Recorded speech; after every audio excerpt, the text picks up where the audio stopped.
A lot more than me. What's your? I was telling the jokes. I haven't enabled any sound. 145,000. Yeah, start again. You haven't enabled any sound. They There haven't is sound heard now. any. Welcome everybody. Ladies and gentlemen, beat the crap out of Asa.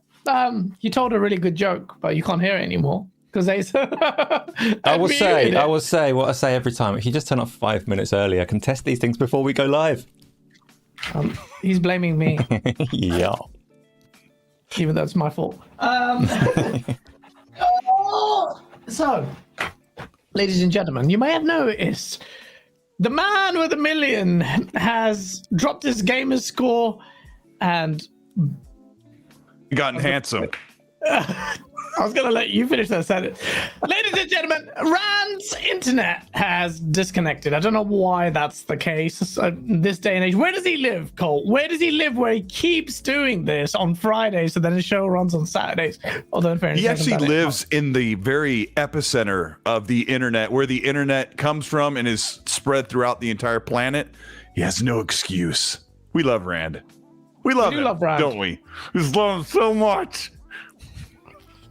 My internet is wacky as well today. I've just said that when my internet slowed down. Asa, do you want to take control as I find out what's going on? Because you're all just pixelated. Don't drop out. That'll make it very confusing for me. Yeah, so welcome everybody. We've got perfect reasoning for why Rand Althor never shows his face, because you can see he looks exactly like someone else we know. It would get massively confusing, but here we go. Let's go live. And you know, the main topic of the day, Gaz and Colt have thrashed it out on XNC during the week. Everyone has thrashed it out. Everybody's put their 2 cents forwards, and unfortunately, we like to bring a little nuance to these topics and delve into the things that might not have been said elsewhere. But this one is such a blunt instrument that it's going to be difficult to find new things to say about it. But in case anyone has been asleep for the last week, Bethesda just dropped the little bombshell that Redfall and Starfield are both delayed until the first half of next year. Okay, I'm done hosting. Go, Gaz. Disgusting behavior. Disgusting behavior. Never underestimate the power of Xbox to completely jeopardize itself when it has a good thing. You can see in their offices, they're going in there, hey, Xbox rules, right? Yeah, Jerry, Xbox rules, right, yeah. Let me fuck it up. And there it is, boom. Yeah. And now here we are. They're walking down the studios. How's everything going? Good. How's everything going with you? Good. Got the game ready? Good. Cancel. And that's really just, it's such a I have raged, you know. I don't know if you call Eastwood's show when me and him went in hot off the press with this news, and we were pissed. Why would you not be pissed? Fine. There's so many things here, but you know what, I ranted in my own one. You are a guest here, Colt. I saw on social media people were saying, look, Colt, how could you excuse this? But as far as I can see, you're not excusing jack shit. Yeah, I mean, holy smokes. It is weird. And, you know, like Asa was saying, everybody's kind of talked about this for a couple days, but they have not heard from Asa. They haven't heard from you and Asa. They have not heard from Go Live. They haven't heard from GameOnDaily. Like, thank you all for the chat for being here to hear their take on it, because it's important to hear what both of these guys have to say, because we've been dealing with this thing all week. And, it's damage control is not the right thing, but we are working our way through it for sure. Yeah, no, absolutely. Sounds like a therapy session, because it is a therapy session, man. Like, finally, we were looking forward to these games. We talked about it so much. On screen right now, we've got Redfall, which is one of the games we kind of assumed was going to get delayed anyway. But to have both at the same time, and Starfield, where Xbox put all its eggs in that basket, we were really hyped for it. Finally, Vidocs, even here on this podcast, when people were complaining about lack of gameplay shown for Starfield, we said, hold up. That's, trust me, this guy is exuding so much confidence in his Vidocs. Just believe.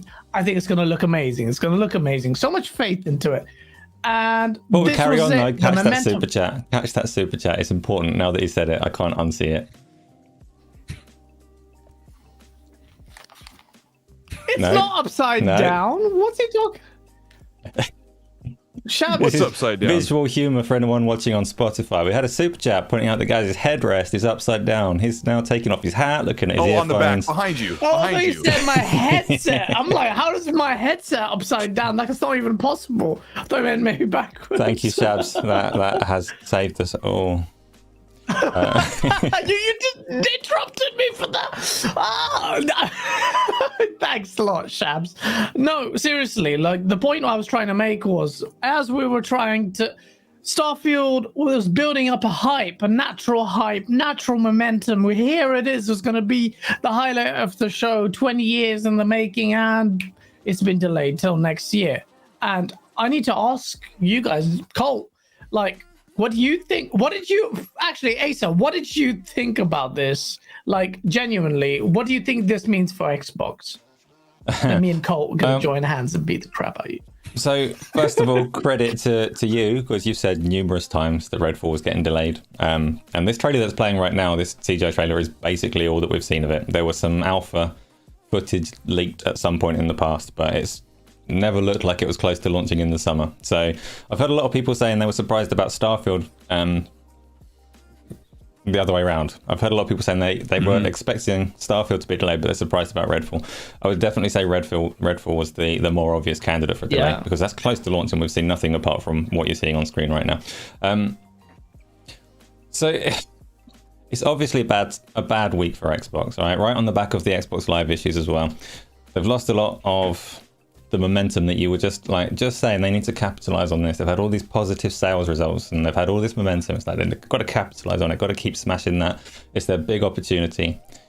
Then Phil Spencer, Aaron Greenberg, the whole team go and visit Bethesda. They get together, they look at these games, and within 2 days they're like, these aren't releasing. And you have to wonder who's pushing in what directions there, because it's right after all these teams get together to have a look at what they're doing. Do you really think it's the quality control issue?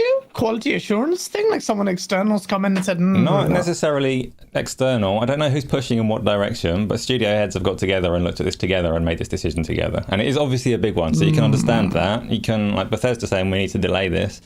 Their new owners might not be too happy about that. So you can see that those would be sensitive conversations, and especially when you look at the situation that it has put Xbox in, because whether you think it's a knee-jerk reaction and people are overreacting or all the rest of it, is almost irrelevant. The fact is that they are reacting that way. So whether you think it's fair or not, there's a massive negative reaction across the world. The only thing that I will say is that people are very, very fickle. And for this reaction to be so strong against Microsoft, it's almost like people have forgotten the last decade. Microsoft don't release games. This isn't new, right? It's going to change. It's going to turn around. But it's still the same Xbox that you've grown fond of. So you didn't grow fond of them because of their release schedule. You hoped that it was coming in the future. It still is. So people will forget, all right? If the June the 12th thing is good, or the next release is good, the next big thing comes along, this will become the past, because that's just the way the industry works. It is just a tough time for them at the moment. I watched as much as I could of your show on XNC. So Colt and Gaz went live the day of the announcement to go through their heartfelt responses. And one thing that I disagree with you on, Gaz, was you said that you were pleased with Phil Spencer's response to the whole situation. I take that back. Pleased on the face of it if you trusted it, but not. I was being very generous in Colt's show because I watched it back. I watched it a few times. That was a good show. I disagree. I was in the show, shaking my head there. I was like, what the fuck are you saying, Gaz? That's the most, like, listening back to me saying it, I was just like, that just sounds like BS. That sounds like we've had the same crap from Phil Spencer. Enough is enough. I've had that. Someone on Twitter posted like 4 different quote tweets from Spencer, and they sounded remarkably similar. And I'm like, yo, man, you know what? What is that statement? Are you gonna say, you know what? If it was backed up by saying, trust us for the Xbox Bethesda showcase, we'll do you proud, then I would have said, yeah, fine. Okay. But this is a copy and paste statement, even though he fooled me or coddled me with the acknowledgement that there's frustration. Then he used the word consistency. So I was like, okay, Phil. Then I was like, no, wait a minute. Fuck, I'm too brainwashed by this guy. It's time to just no. I need and Xbox Bethesda showcases. Look, you say it's the past. You say, look, people will forget, and that's right. They will forget, but. To be honest, you say 10 years have gone by, but that's 10 years of piss taking until this point. This was going to turn the tide. It was going to turn the tide in favor. Here it is. Fucking big exclusive RPG Starfield. First party. Done. Never heard of it. What are you even talking about? No, where I was though, Phil Spencer and what he said that you were happy with at the time, and you've obviously reflected a bit more since the day that he said it. For me, I've always said, like, Phil has a silver tongue and he always says the right thing to the right audience, and I did not get that from this because there's no substance in what he said at all. He basically said, we're listening and we understand that you want some games. Phil, you've had a good number of years. Exactly. If you understand it, I'd be playing them right now. I'm not sure what's going on here. Cole, you have a silver tongue of your own. You know what to say. If you were in Phil's position right now and you had this bad news and you had to sugarcoat it, what are you saying to your fans? My statement to the Xbox fans, if I was Phil, was, I know you've been waiting. We've kept you waiting for a decade, and we screwed up. No, I don't know. I think about. I would make it very clear. We know you've been waiting. We know the wait has been frustrating. Our teams want these games out. They want to share them with you. I'm also mad about the Bethesda statement, which said, we can't wait to show you more soon. If they think that we'll get into this later about Starfield showing up and showing gameplay at the showcase event in 1 month. But if they plan to do that, knowing they're dropping this bad news, if they were planning on showing us gameplay, they should have said, we can't wait to show you where we're at the showcase, but they didn't. They might as well said, hey, once we get out of this cyberpunk stage, oh my gosh, I just told people like 4 days ago, don't compare this to cyberpunk.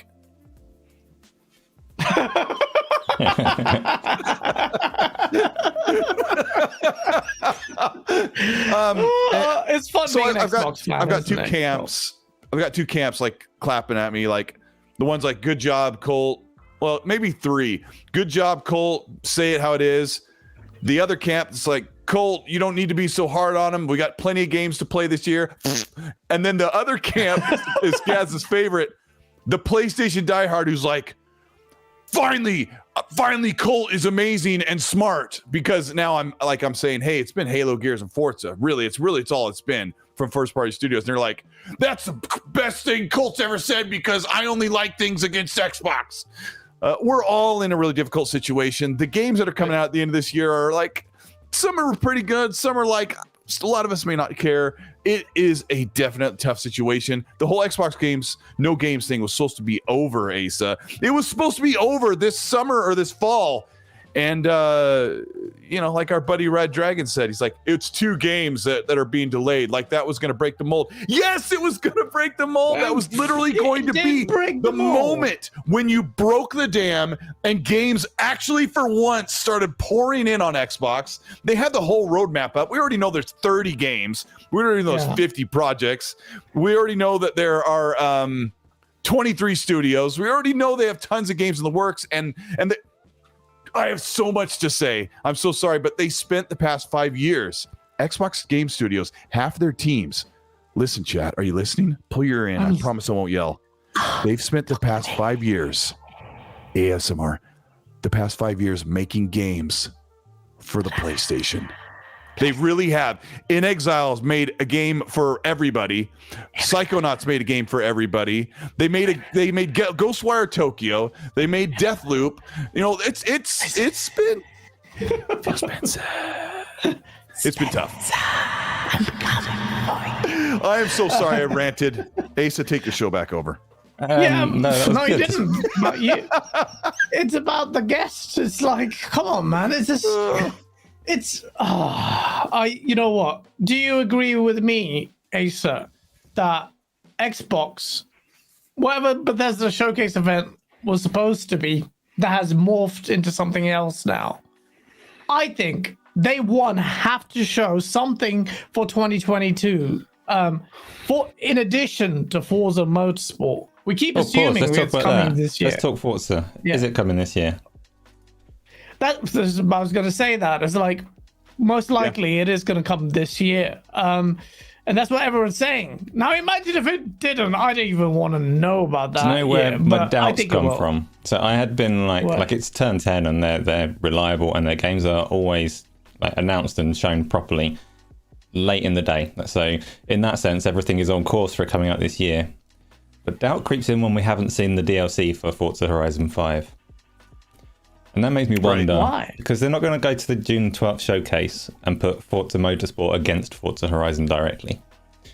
So I'm surprised that if Motorsport 8 is coming out this year, that we're not seeing that DLC now. I don't think they compete that much. They might show the Keeleys and then maybe. No, they compete. They're racing games on a controller. You can sit here and tell me one's a sim and one's an arcade. Yeah, go for it. I think that Horizon DLC will get shown and it'll be 20-30 seconds, and then Forza Motorsport will get a couple of minutes or more.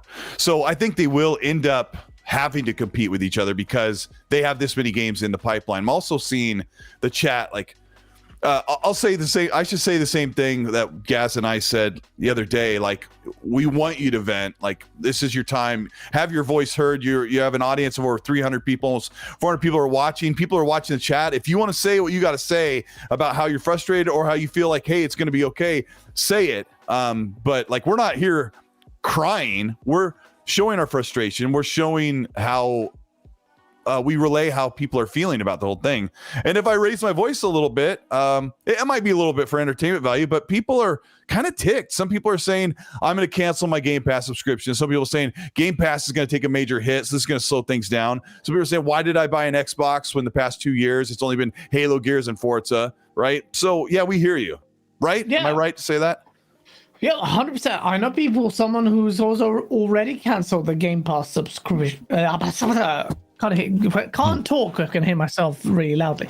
So I know someone who's already cancelled their Game Pass subscription. It's nonsense. Like, that's really going to take a hit. Game Pass is under lots of pressure. Like you've always said, Asa, that they need to get to beyond 25-30 mil, and they won't be able to do that unless they rely on third-party.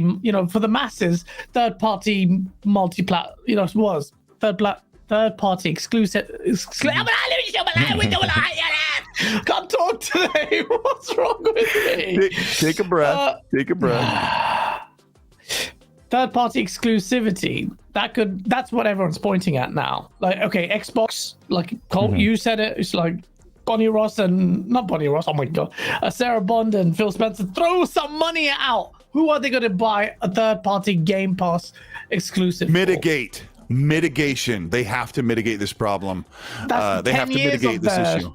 Stuff is whilst they're learning and fixing things, they've been doing damage limitation. So now, just another bout of damage limitation is a bloody piss take. If you're an Xbox fan, look, we're Xbox fans. We have seen it go up, then nosedive all of last gen, and then slowly, painfully crawl back up to a strong position, and then it feels like boom, all the way down again. That's how big this disappointment is. Because I got to address the chat. Like, Grim Knight, I hear you, bro. Like, I know you want us to calm down and everything's gonna be great, and that we all have backlogs.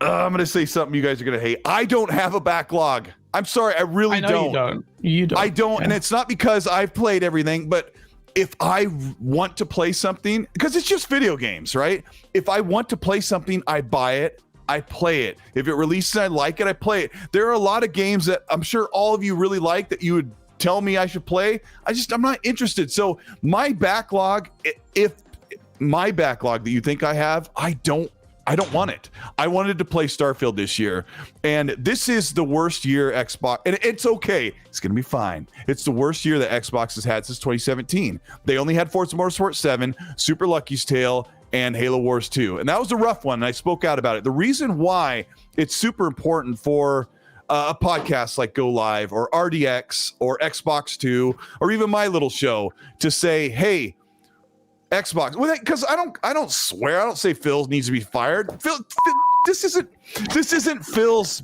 Phil isn't going to fix this with a single hand. It's a huge, massive thing that they have to deal with. So I'm not out here calling people names. I'm not flying off the handle and spitting across the TV like crazy. There are complaints, and when people with some sort of platform like Go Live say, Xbox, pull out the checkbook, buy something to mitigate for what happened this year. It's for your own good. The fans deserve it. Like, we're ready, right? That will be listened to. They'll hear that. If we speak up, if we sit back and say, you know what? Crap happens. Let's just let it happen. That could just continue to be forgiven. Am I off base, Asa, when I say that? So I'm different to you in terms of the backlog. So just this week, I think I have a problem. I bought like 10 games this week on sale. I don't have time to play games and it stresses me out. And my response to that stress is to go and get more games. So I was talking loads. I was like Max Payne, whatever it's for, like, not Max Payne, you know, the Mad Max. I got that for like £3. I got BPM bullets per minute. I got a bunch of games like that, Rogue Legacy and things. Loads of stuff to play that I'm probably never going to touch. My backlog is huge, and the fact that Starfield and Redfall are missing is not going to hurt my playtime. Frankly, is not at all. But perceived value of Game Pass, there's a lot of people that bought Game Pass specifically for like knowing that these games are coming out, and they've just lost like $120 off of their Game Pass subscription. I know that's not how it works. You're not buying those games. Like, the value of Game Pass is a conversation I see other people argue about all the time, and I'm not there for that really. But perceived value of Game Pass has just taken a massive hit for the rest of the year. For a lot of people that are already subbed for that period of time, they've already got their years stacked up. So it's fair to complain, even if you've got enough to play. It's fair to feel hard done by that something you thought you had has been taken away or delayed. I'll also say, and I know you two have already said this, and loads of people have, nobody is mad that stuff, but like these games in particular have been delayed. Every game is getting delayed. We all want the games to come out looking good, top quality, all the rest of it. Everybody is happy for that element of the delay.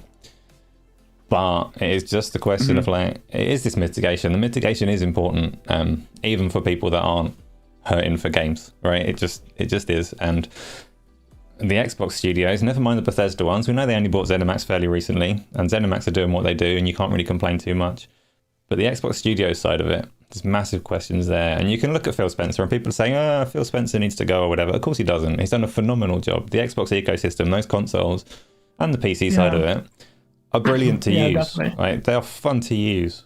If you've got games, you've got the quick resume, you've got the speed, and you've got, the store is just so much better than it is on the PlayStation side.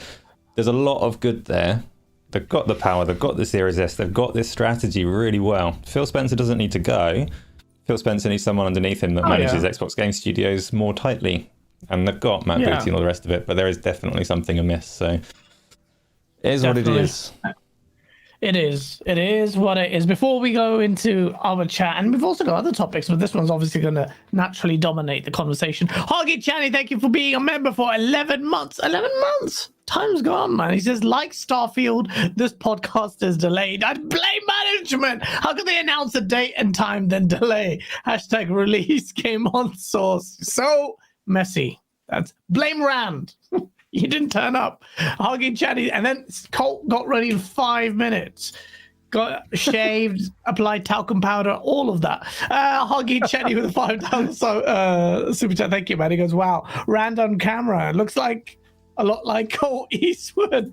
Yeah, he does. And he's got a boost in his gamer score as well. Flame, thank you so much for the $5 super chat. He goes, pains me to say, but Master Cheeks has got more games in his show than Xbox has currently. It truly is 2022, a fitting sequel. Oh, well. Lucius Augustus, thank you for the... Do you want to say something there? Okay.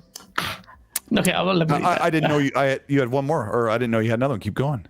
Okay, let me just get these out of the way. But some of these I really want to tackle as well. Lucius Augustus said with the $2 super, he goes, another year, another basket of spoiled eggs. And Kids Move with the $2 super check. Starfield, 3rd March 2023. Redfall, spring 2023. Shout out to Kids Move. I think it'll be later than that. No, Cole? March 2023? For what, Redfall? Yeah, Starfield. Yes, we'll talk about that later.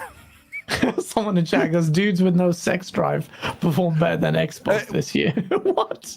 What? I mean, Master Chief gets some. I want us to go into in a moment. You have supers rolling in. Your chat's amazing, bro. Yeah. I want to get into this whole thing because you and I, especially, and I know Asa wants to dive into this, that we did not. Well, I mean, I was so confident that Starfield was releasing this November. My only issues was like, hopefully it's not too buggy. And I talked a whole thing on one of the shows about, or at somebody's show, I don't know, about how Bethesda games are incredible and they always have some bugs. I think it was Skolzy that said, with Hargit was on with me, he said that they've always had bugs, but he can't think in memory how many times a bug has ruined his experience. Like, sometimes they're annoying, sometimes they're funny, sometimes they're dumb, sometimes like, why didn't you fix this? But I've always played those games and they've never ruined my experience. I never said the game sucked because the bugs. I never couldn't play or had to wait for a patch so I could actually play the game. Of course, that sounds like damage control. Well, I want to talk to you guys about how all of a sudden when we hear about this delay, the first thing I'm thinking is, holy crap, I did not want another Craig 2.0 showing at the game showcase for Starfield.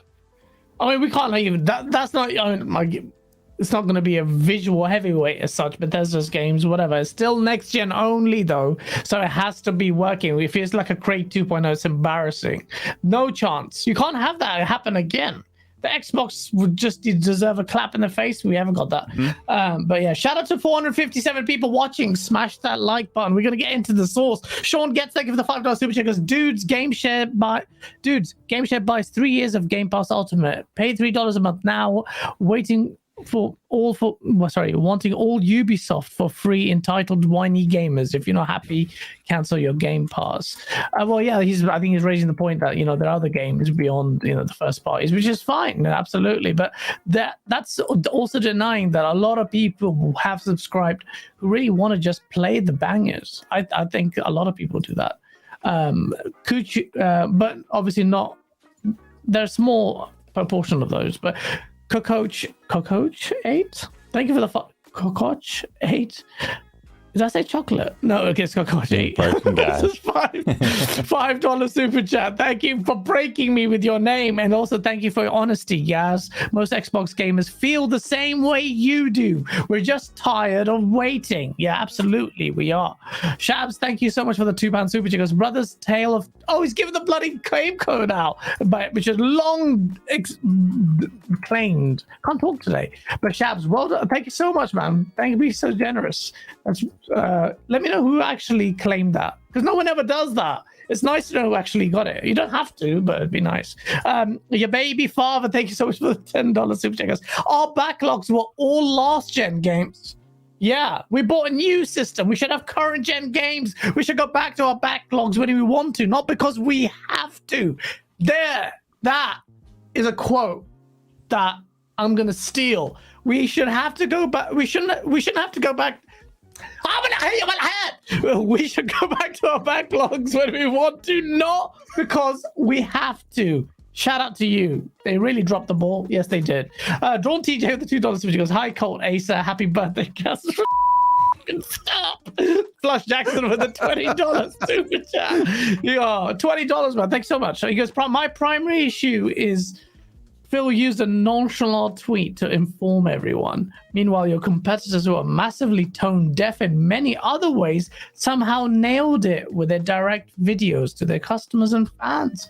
There's only, like, the contrast is fun because you've got Sony there like, we don't believe we can put day one games on a service, and Microsoft are the trick is you say you're going to do it and you don't release anything. So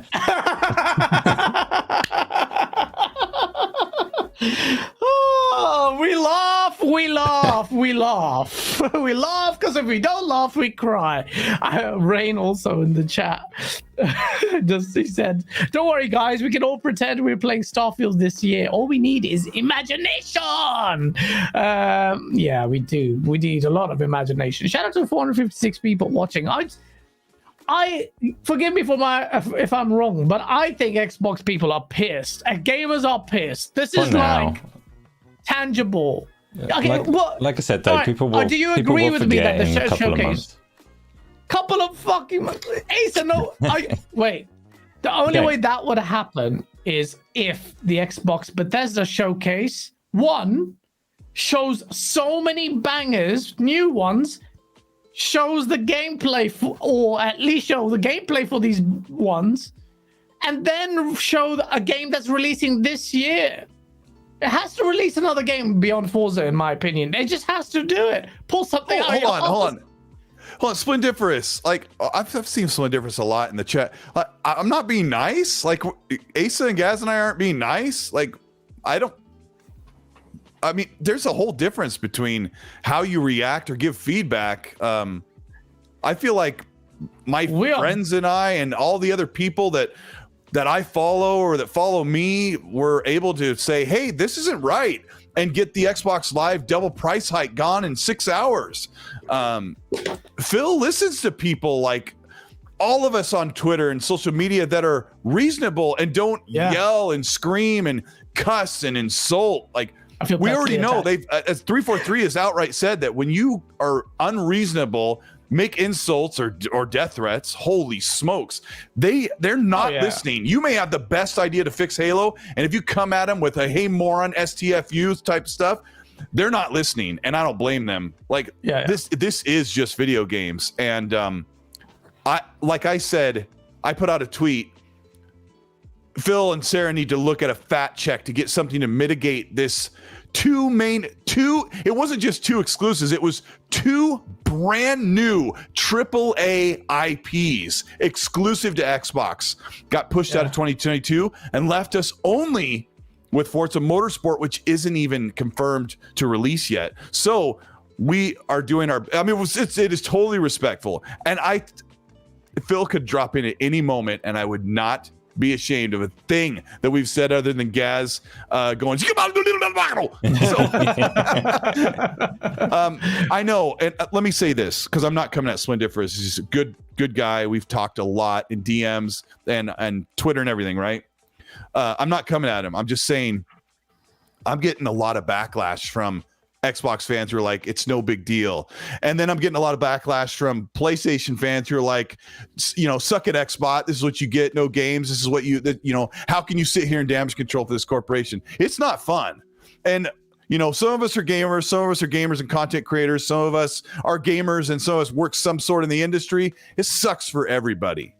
The 2 major brand new AAA IPs got pushed out because of one, COVID, another because of some quality control or something, but not having this game launch in a bad state. Because Starfield is, as Gaz said the other day, Starfield is the ushering of a brand new IP for Xbox, and it has to be angelic. It has to come out really, really great. And if it shows at the showcase next month and it looks janky, there's stuff popping in, some animation, like all it has to do is like if the guy pulls up his gun and the elbow does some weird wacky thing and only 8 people saw it, it will explode on social media. It would. Thing is, this fiasco has put in even bigger magnifying glass over this one. Now people are really going to go out of their way. That's a great point about the state in which the game needs to be shown off. Starfield has to be effortless and needs to run butterly smooth. And I've also saw on social media, like, I thought you were a fan of delays. You were such a hypocrite. You don't get it. This is not about Starfield. It's about Xbox. If you put your eggs in one basket, you don't have that. How can you be in a situation where you have 2 games simultaneously delayed and then you have nothing to show? Yeah. And then the worst part is you have to understand, people. It's 2018 when they bought their studios. When are you going to ask for gameplay? The show has to be stellar. I think it has to be at least 9 or a 10 out of 10. I just think it needs to go for the burden is on Xbox. Everyone in the community should say, hey, enough is enough. You need to show us gameplay. For all those games and all those studios that you acquired, show us gameplay. Just show us gameplay and don't even bother giving us dates unless it's something you know it's going to happen. I get it, they're wholesale. There's so many moving parts. Delays will happen. Nothing will change. But at the same time, you haven't had a I'll be honest with you. Have we had a proper next-gen Xbox game to date? No, I mean, this is Forza Horizon 5 this and fall, Halo cross-gen. Sometime this year, we were supposed to get the first, non-cross-platform game. And that's still supposed to happen. I mean, that still will happen. And the show is going to be really, really good. I'm already hearing really, really good things. So I'm not worried about the showcase. I mean, the showcase is like there to suit like our hype levels, and then me to create content or have momentum if Xbox dies. It's hard for me to get excited about stuff, all that stuff, right? But it's the game. Yeah. It's really the games. And they're going to show a crap ton of games. And I think they have a couple of surprises, some small ones, but I think there might be a couple of big surprises. And I just hope that, like when I said they got to cut a check for something this year, hopefully that Phil and Sarah thinking, how can we mitigate this miss of 2 games? Xbox fans were expecting, like Klobuchar put it really well. He put it in terms of how much you pay for Game Pass. He said they're paying $120 a year for Game Pass. They expected to get 2 AAA games out of this calendar year for what they're paying for, and that's been removed, so they need to mitigate that. I agree. If you're an Xbox fan, you pay for a console, you're expecting 2 to 3 big games every year on the platform. You always do. And now it's down to maybe just 1. So I think Xbox fans, no matter where you're sitting, you are deserve to see something. And as a creator on the platform for Xbox creating games, they know that they need to have an input-output that matches that demand, whether fans are complaining or not.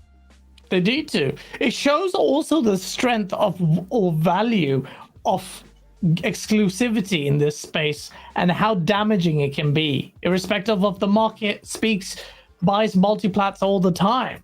But it really is. Gaming and your health in this space is assessed by your ability to produce good first-party games if you're a platform holder. It's really interesting. But, I don't want anyone who damage controls this, you're just going to get lasered by me. And I just want to jump on real quick. Yes, go just because you were talking about the lack of games for the first couple of years on the Xbox and the PlayStation as well. That's very fair as well. It was interesting in the last week, Nintendo was saying how worried they are about their next-gen transition when they move from Switch to whatever comes next. And it's like pros and cons on that one, because both Xbox and PlayStation very clearly identified that starting a new generation is a massive, massive problem in the industry. And the PlayStation 3 and the Xbox 360, if you remember them, they both went on for way too long because they both built respectable audiences of like 80 million. And you've got these 2 companies who like got 80 million players there, don't really want to go back to 0. Gonna have to at some point. So they dragged it out and dragged it out and dragged it out. But they also said not happening again. And they moved to this common architecture, this x86 architecture that they both use, so that future transitions would be smoother. And obviously Xbox put more into that. They've made their transitions smoother forevermore now, and we've seen how easy it is to go from one console to another there. Sony used the same concept. They didn't quite go all in on it in the same way as Xbox did, but basic concept is there. A new generation is quite easy for these companies. They can do cross-gen games for as long as they need to. At the same time, for me, the first 2 or 3 years of a console have been like the best in a lot of ways. And you can say unequivocally that games get better over time, and the last few years of a console, we'll see its best games. But the first 3 years are the most exciting. After that point, like PC pulls further away and all the rest of it, the hardware gets less exciting. You can say that's really impressive what they've managed to do compared to what they used to do. And those first 3 years are supposed to be so special. And it is disappointing that we're not quite seeing that. But I mean, that's from a general tech perspective. That's more like down to the silicon and the issues with that. It's just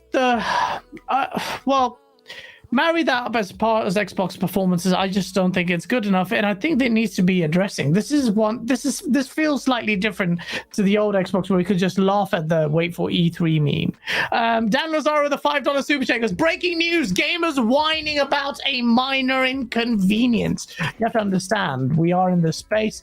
Gaming is what we're talking about. Gaming alone is a convenience, but if you're talking to bloody people who live, breathe, and shit this stuff, of course we're going to feel a certain way about it. Daddy Passion. Wait, hold on. If you're here, you're like me. And gaming is one of your favorite hobbies. Like, we do all kinds of things. I love guitars and music and stuff, but gaming is my favorite. So if I lost access to a couple really big things I was looking forward to, I was sitting here thinking, oh man, Stalker got delayed, and I played a couple really great games that no one wants to talk about. You know, Xbox has had these smaller games that, like Tunic, and we were playing Elden Ring for a month, right? It's a disappointment. A minor inconvenience. Yes. Yeah, I guess it is a minor inconvenience. It's a big deal, though. It is a big deal. It's a huge deal. It's not a minor inconvenience about to the gaming industry. It's a big deal to the games industry and the community as a whole. So absolutely.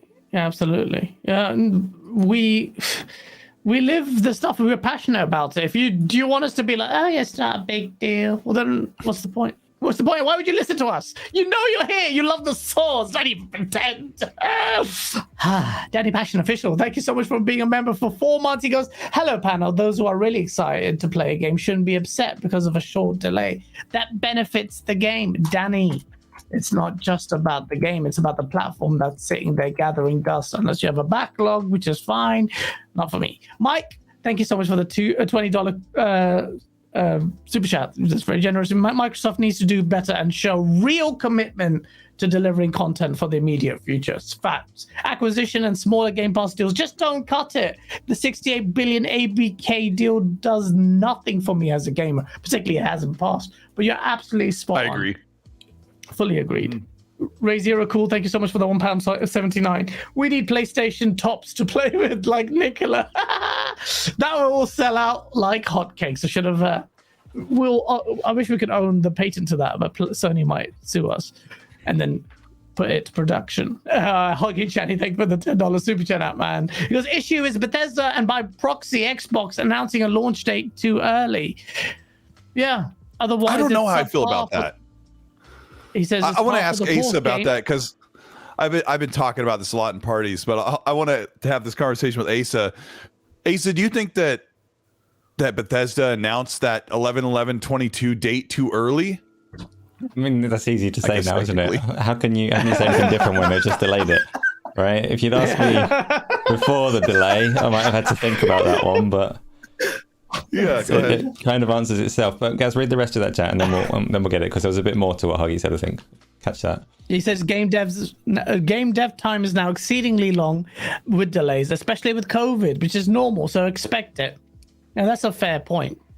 Yeah, so Huggy pushes this quite a lot, that he doesn't need dev times to be like 5 or 6 years. He doesn't need every blade of grass to be individually modeled.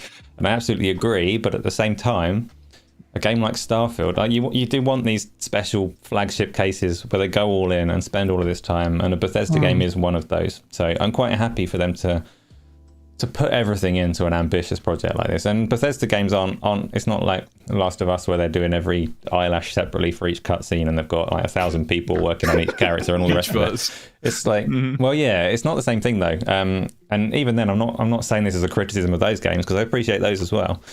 But I agree that the industry needs to, exactly like Hagi says, it would be good if more of the industry was a little bit more streamlined, not to the extent that Ubisoft streamlined, but a bit more efficient in actually getting games out. But I don't necessarily want that for the likes of Bethesda, the likes of Naughty Dog, like the flagships. So put your 5 years in. Please don't give us a date that you can't meet. I'm always really torn on the fact that they show these teaser trailers in the first place. Wolverine coming out years and years away. And I understand... I mean, I blame the people that like to leak stuff. It's all your fault. You're ruining everything. They have to do this. I don't like it, but what choice is there? Because if they don't do a nice CGI teaser trailer, someone's just going to post it on Twitter. As soon as I see a job listing. So it is what it is. All right. I've said that too much. But, yeah. No, no, you haven't. No, it is what it is. But Dan Lazard, thank you for the $5 super check. If a game delay affects your day-to-day life, you have no life. Get a girlfriend, maybe a dog. Go outside. Gamers have a job. Or is it just me? Thank you, Dan Lazaro, with a very useless $5 super chat. Yes! Oh, come on, man. It's just no. I'd say it only really affects our day-to-day life in that on the 11th of November, we would have been playing Starfield, and now we're not. It's not that we haven't got games to play or anything like that. You can't say it doesn't affect you, because to that small extent, it does. I would have been playing Starfield. and now I'm not going to be playing Starfield. It's not the end of the world. It's not. Yeah. But it's okay to call out Xbox and say, please address this. Please mitigate what you've done. Please reinstate that value into Game Pass and into the Xbox Series consoles. It's not. Yeah, I'd say it respectfully as well. I would say to Phil Spencer respectfully, I'd say, Phil, man, get the freaking games out, man. My good graces are expended. I feel like if I were to be like, and I'm seeing it on the space, I'm saying, oh, calm down. It's not so bad. We have to do better. Shut up, man. If at this point I'd have bloody Stockholm syndrome if I'm sitting there like, yeah, it's going to be okay. I'm enough. The Vaseline has disappeared. Supernova, thank you so much for the $10 super chat, because the actions of that Phil Spencer has done are all positive since 2018. But the consumer's ultimately interested in the company's production of games, especially first-party. Facts. Everything else is positive. He's done a lot, man. I'm not calling for Spencer to be axed. In fact, you know what? Spencer's sitting there. He's probably like, he's just injecting. No, he wouldn't. He's a nice guy. He probably doesn't inject heroin into himself, but he's just there. He's just like, sake, man. I give them money. I give them a roof over their head. I gave them the marketing, and these mother all the time. Aaron Green, Gaz.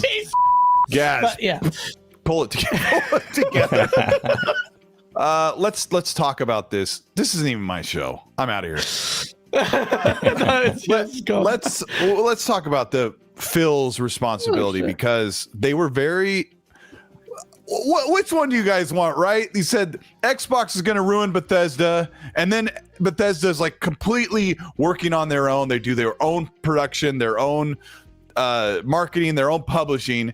And then they delay a game and you're like, Xbox should have got involved. Well, which one do you want? Because I think the situation we're looking at was that Matt Booty and Phil Spencer should have been checking on Bethesda like quarterly or something. Hey, how you doing? And maybe they did. Maybe they checked with them 2 months ago. Hey, how's everything looking? Really good. And then a couple of weeks. So what we found out is just a week ago, they took a look at Starfield and the team made a decision. We need more time, and they had to make the decision to announce it now. So something happened where somebody internally at Bethesda Softworks was like, this is not working. This doesn't look right. We're going to get hammered. We're going to get destroyed if we show this the way it is. And it may not be ready. And so they had to make that choice. I don't know where Phil Spencer's responsibility begins with that problem. Yeah, no, I mean, I think actually, that's a good question. How communicative are they internally? And you know what? The answer is not much, because we've seen the evidence. We've seen the evidence from, think about it, of all the studios, which studio would be the one to point at if it's not run properly? And that's the initiative, because that's the homegrown team. That's in many ways the microcosm of Xbox's thinking. This is it. You've grown the talent. How are you going to manage that? Because you take that at a micro level, then expand it. Then your same logic applies to what they're doing with all the multitude of different studios. You've had it firsthand from them to say they're completely hands off. Then you even had that with Undead Labs. They said they were hands off, despite there was some, sexual misconduct things going on in their offices, man. The harassment, all sorts. And Xbox, who are really pro, staff and being one of the best places to work at, they can't tolerate that stuff. So it's a glaring thing for them. So they really need to fix up. This is all an indication of communication. Did Phil Spencer only find out when he flew down there? How are they regularly communicating to say, hey, by the way, look, we have this trouble? There needs to be a whole department that just deals with internal comms in between the team and feeding off, because it's such a big creature. What this Xbox machine has expanded way too fast. It's expanded so fast, and this is a byproduct of that problem, because it was always inevitably going to cause these problems. You would just think that Microsoft, a $1 trillion juggernaut, had the facilities to do this, but whilst it does, having the money and then executing on that, two different things. Again, the initiative is a prime example of that. They had unlimited bank to invest in a studio, and they got the best of the best of the best from the industry, and they hired that for this studio, not having the foresight of thinking someone needs to manage that, because that you would have anticipated that if you had done any kind of forward thinking. When you're hiring, it's a very sensitive topic to then deal with one of your first party beloved titles as well.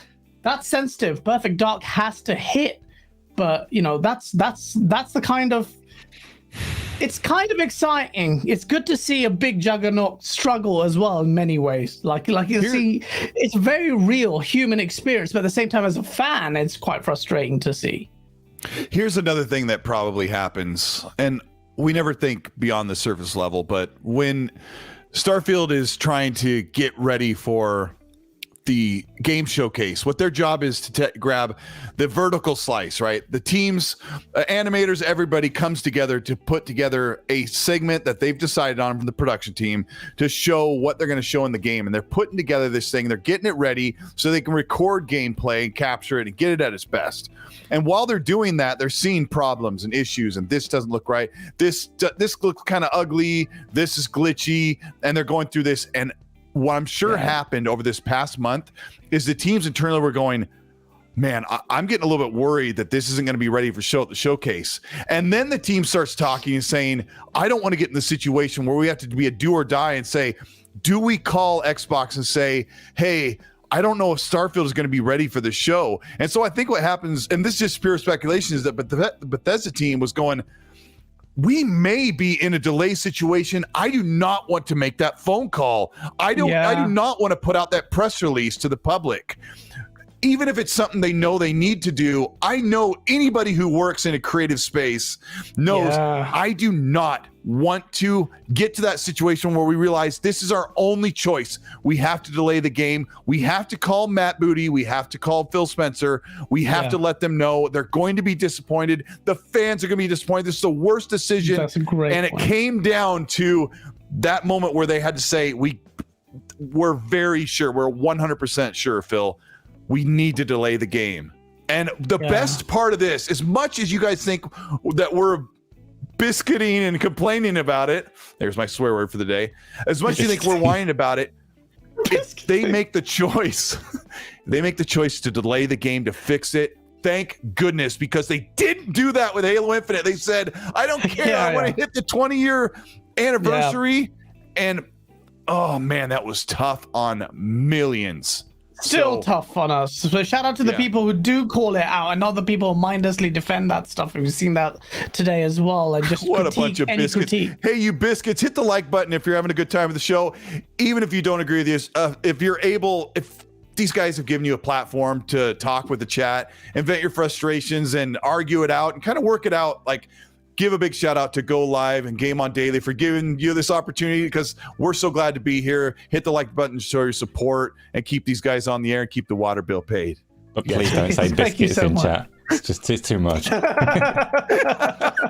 appreciate that. Thank you. Shout out. Is a lot of it treated like therapy. Look, we have to do it here. We hold hands together and go, and then that's it. And we will do nothing but talk about it endlessly till the end of time. No. Dub, thank you so much for the $10 super chat. I hope Xbox gives us a good look at how much gameplay, no, they have to, as they can showcase, because moving forward, they have enough teams to keep fans from being lasered focused on just one title and team. Yes, that's the thing that needs to move forward from this. This is what I was saying on your show, Colt. I was like, if you take anything from this, at the end of it, demand one game a quarter. They throw these words out there. We can get one game a quarter. We can have so many games. Demand that now. Make them work for it. Yes, Game Pass is great value. I see that chat. Oh, why don't you cancel your Game Pass, guys? No, shut the hell up. That makes no sense. Just because you can't handle the beef. Bruv. Shab's Inevitable, thanks so much for the 8 months, for being a member for 8 months. As a consumer, I want content. Microsoft has studios in 2017 to 2018 and still haven't showed much. If it does break my heart, considering I have 3 years worth of Game Pass. This is what we want. Exclusives, people say aren't important. They are. They may not sell in the grand scheme of things, but for core gamers, all of you in chat are core gamers, whether you unless you're a stalker or something. You're all core gamers there, and you're watching because you are a core gamer. You want to get this news. Everything cascades from all of us, all of you, all of us. We're the core gamers. So the sentiment for first-party exclusivity comes from that. So yeah, it's always going to be important. I don't think, and that's why my other point. Everyone is saying, like, you know, Colt, you were saying, like, what third party? And I completely, that's the question in Xbox's mind. Okay, let's just fix this damage limitation, and what can we plug the gap? But you know that. Again, the third-party thing won't float with us. It's been like that before. Tomb Raider was a pretty desperate attempt by Xbox to plug in a very serious gap in a single-player kind of title like that, a counter to Uncharted, if you will. Nano, thank you so much for the $8 super chat. Not $8? Have you moved to the States? No, £9 super chat. He goes, Bethesda should have spoken up sooner. Their new game wasn't ready and nothing while marketing was still ongoing. Instead, waited until the boss appeared in person. Bethesda should have spoken up. Actually, Colt, you made a great point there about the fact that that line, the reality of actually breaking that news internally. You may think Todd Howard has balls of steel and all that, but really, you know, there's a thing as professional embarrassment. You know, they know they're adults. They're sitting there at the table with this money involved, and there's like a bit of a look. They've just bought the studio. You've sat through with Phil Spencer, talk confidently. Bethesda's failures is Xbox failures, so it's quite embarrassing.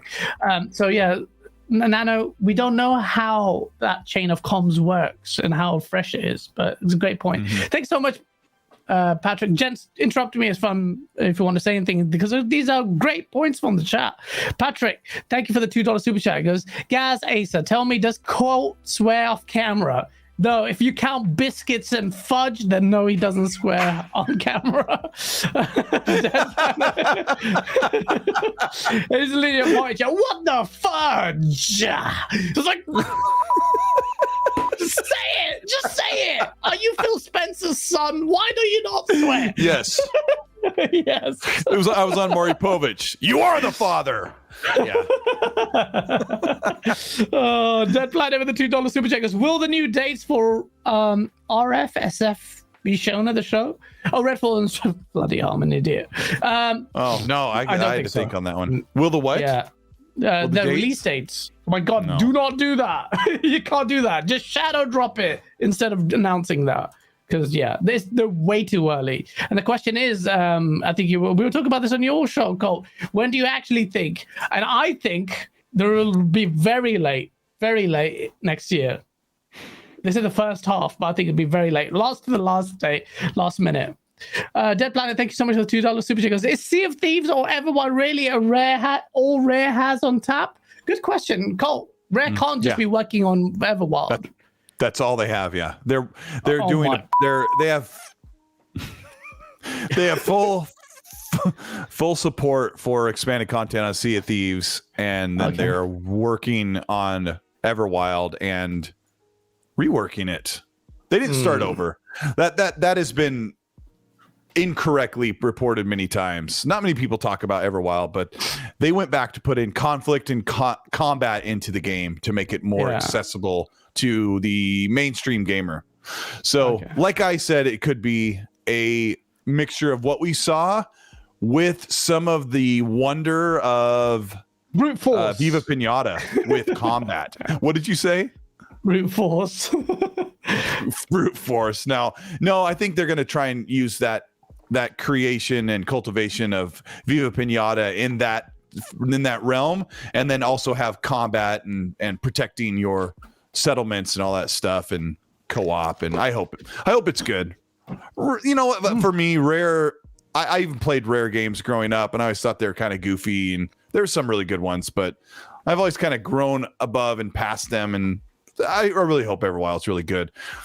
As long as Rare isn't the same Rare like last time. For me, Rare. I mean, those teams are all gone. Those people are all, retired and this is another example of mismanagement of Rare, where they literally didn't know what they were building to the point where they showed it off. Okay, think about how stupid this is. Everwild has been shown off for years. This is it. Like, looks like it's a final game. Why did they show off so early? They showed it off so early, but they didn't even know what it was. They didn't know what the game was internally, and now they've gone, back to square one. But I think they did that because some of us have been asking for them to show. We didn't know what was coming for Xbox. They had no new IPs. They hardly had any studios. The studios were busy making PlayStation games. And I think the reason why we saw things in 2020 and 21 was that Phil had heard our voice, like, let us know your Fable's way out. And he's like, all right, we're doing this. We're working on this. We have this coming. We have this coming. Xbox fans have been waiting to hear that they were actually going to have new content. And so they kind of pulled the page. Didn't he say that they would not do this, that they would not show games too far away? I swear he said that. Yes, he has said that. He said that, yes. He said when Yeah. Scalebound got canceled, he said, we're not going to make that mistake again and show games far ahead because it's so unknown what could happen to them. But And they that also was he put himself in a, verse. he put Our himself in a Centauri catch-22 because he doesn't want them to get these delays or cancellations to ruin how Xbox gamers feel about what's coming. But then again, a bigger problem was not knowing if any games were coming. So he had to make a choice, do or die. Do I go ahead and show stuff way out ahead so that they can have a good faith of what's coming? I think they made the right choice. I would rather know that something like Fable and Perfect Dark and Indiana Jones is being worked on, even if it comes out in 3 years. Yeah, Because, I agree with you. I agree they can do that as long as they have gameplay for games that are coming out and they have games. Then that's fine. I personally don't think it's an issue. I agree with you, Colt. They should tease later on, and then we know to be excited. But at the same time, they need to have games. They have games now, gameplay now. So yeah, Faisal, thank you for the £5 super checkers. What would be the one gameplay or trailer that would wow you during the game show? Great question, actually. And chat, let me know what you think. What game would get you happy or maybe make up for this? What do you think, Asa? Let me ask you, Asa, what game would make you think they've redressed this issue? There are none. I assume you think this is an issue. You acknowledge this is an issue. I've said show after show, this is their last dry patch, and it's their last dry patch, and games will come out. I don't think they can address this. I'm still sticking with the fact that I think the show will be good enough that people will largely forget this. You'll still hear criticism that there's no games this year. Yeah. But the only way to address this specific problem is to pull out games for this year, and that's very difficult. I'm sure they're going to have like massively exciting games going into next year and the year after. Yeah. Those do not plug the gap. So it's a difficult one to answer in that sense. Like, what game is going to do that? I don't know, but I'm expecting a really strong show. Last year's was a really strong show, despite there being actually no games around when it comes down to it. So I'm expecting really good things, right? I can't think what they're going to be. Yeah, Cole, you went through this with your show. Don't you dare say Grounded again. What? I said Grounded first on purpose, you jerk. because I actually like Grounded a lot, and it's one of the smaller games that's coming. Kind of work its way up in the list. You wouldn't even let me finish. I like it. Yeah. What's your question? No, but what's a good game can Xbox show that could wow us? Or obviously not a new one because we're just making up. What can they show at the showcase to kind of alleviate this problem? Yeah. I don't think it's out of the realm of impossibility or possibility, but I think they should show a major combat segment for Hellblade 2, and it should say Holiday 2022. Yeah. I don't give a flying fudge-sickle on a biscuit. I really don't. I really think that by now that game I had could to be hope done. he's going to say it. He's going to say the F word, fudsicle.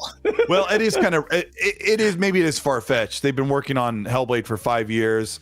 Games no longer take 5 years. They take 6 years right now until we get all the way out of this whole situation.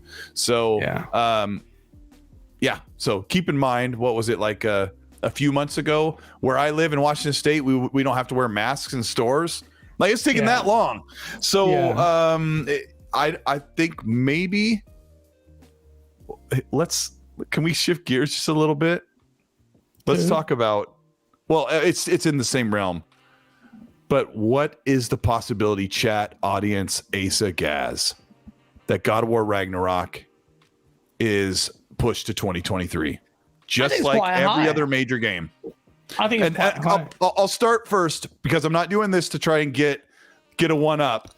I really believe in a couple of months they're going to show God of War Ragnarok at a state of play and say September 2022. God of War. Okay. I think it'll get delayed. But yeah. Oh, that's such a difficult one to call. Like, you got to wonder if they're thinking delay, why have they not said so? Like, it gets worse as it gets closer, doesn't it? I don't know. What's the best time to announce a delay? Is it as soon as you know, or is it better to wait until you got some good news to mitigate with? Go on. Randall Thor, the guy that is sleeping with his power off and his cell phone not charged. Yep. Rand, my good friend, says that if they do not announce the release date by June, he doesn't think it's coming this year because he thinks by September, October, they won't even bother releasing Ragnarok. That if they can't get it in the early or the late summer, they will just push it to spring and capitalize on the PS5 stock coming back up and just a better release window for the game. So I'll stop talking. I'll let you guys figure out when this game is coming because we're taking a lot of heat for the Starfield thing, but PlayStation is probably in the same biscuity boat. Yeah, but so PlayStation has Gran Turismo, which got delayed. Now it's here.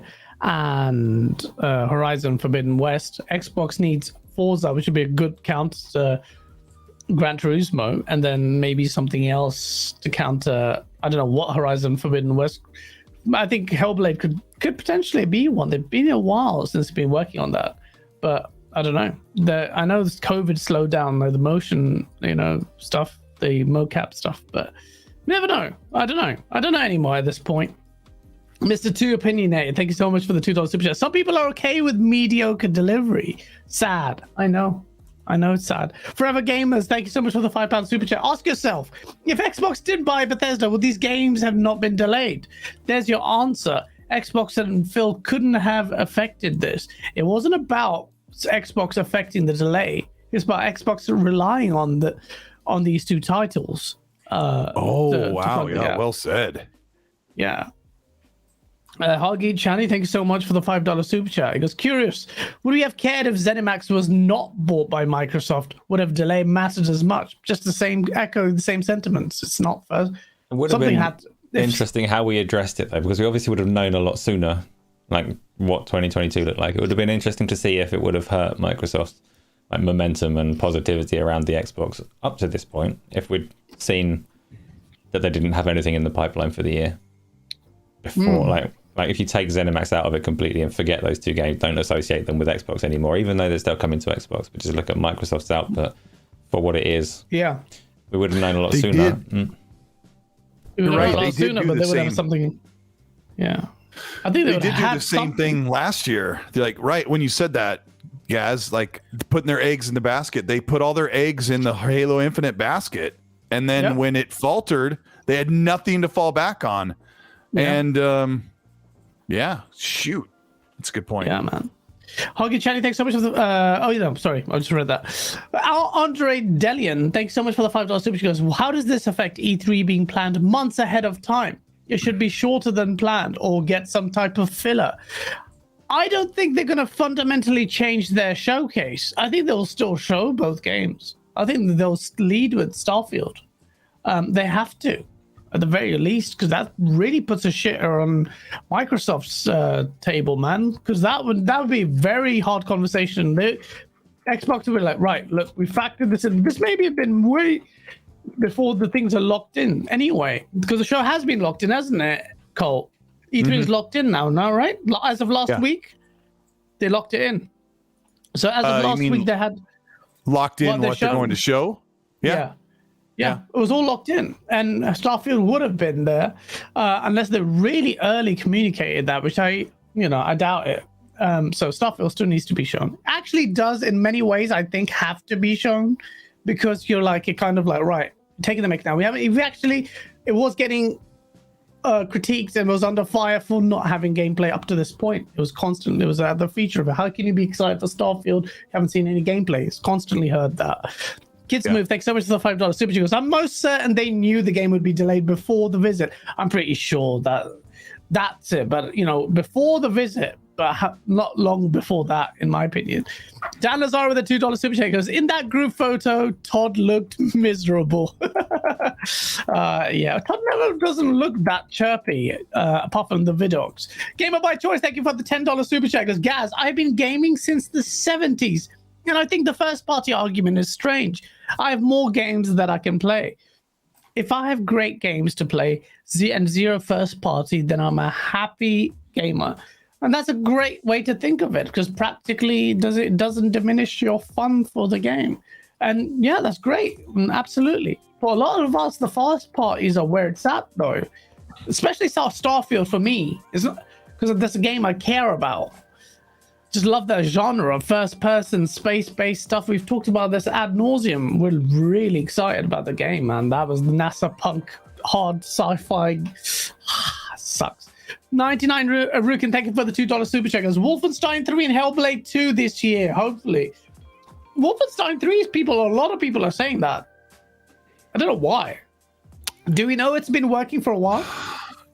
Yeah, that's a tough one. Like that's been super secretive because they announced the Machine Games working on Indiana Jones. So how are they working on Wolfenstein 3 as well? But Wolfenstein 3 is long overdue and has also been rumored. So I don't know. I've often put it in videos as a last ditch like possibility, and it's hard to say. I guess I wouldn't count it out.